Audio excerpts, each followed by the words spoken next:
A inflação em 2022 ficou em 5,79%. Menos da metade do que ela chegou a ser ao longo do ano e, surpreendentemente, ao contrário do que costuma acontecer, mais baixa do que na maioria dos países do mundo. Normalmente a inflação no Brasil está entre as mais altas, não as mais baixas. Isso é consequência de uma política de juros bastante agressiva, de uma elevação da taxa Selic, que saiu de 2% para quase 14%, encareceu o crédito, dificultou as vendas e, por consequência, quem vende não pôde aumentar tanto os preços, a inflação caiu. Agora, se a inflação caiu, por que as pessoas têm a sensação que os preços ficaram mais altos? Porque ficaram mesmo. Inflação cair é diferente de preço cair. Inflação cair significa só que os preços subiram menos do que eles estavam subindo antes.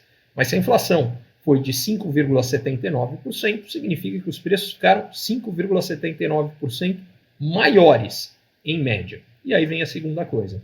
As pessoas têm uma sensação que os preços subiram muito mais do que isso, porque alguns preços subiram muito mais mesmo. Em particular, preços do supermercado e preços de alimentos subiram muito. O preço da cebola, por exemplo, mais do que dobrou no ano passado. O do feijão subiu cerca de 30% em média. E por aí vai, arroz subiu bastante, a cesta básica em geral subiu bastante, várias frutas tiveram altas grandes de preço, como por exemplo a banana, o mamão, enfim. Então, as pessoas viram que alguns preços, mas que elas acompanham muito de perto, subiram muito, e isso chama mais atenção. Por outro lado, outros preços subiram menos, ou alguns até caíram.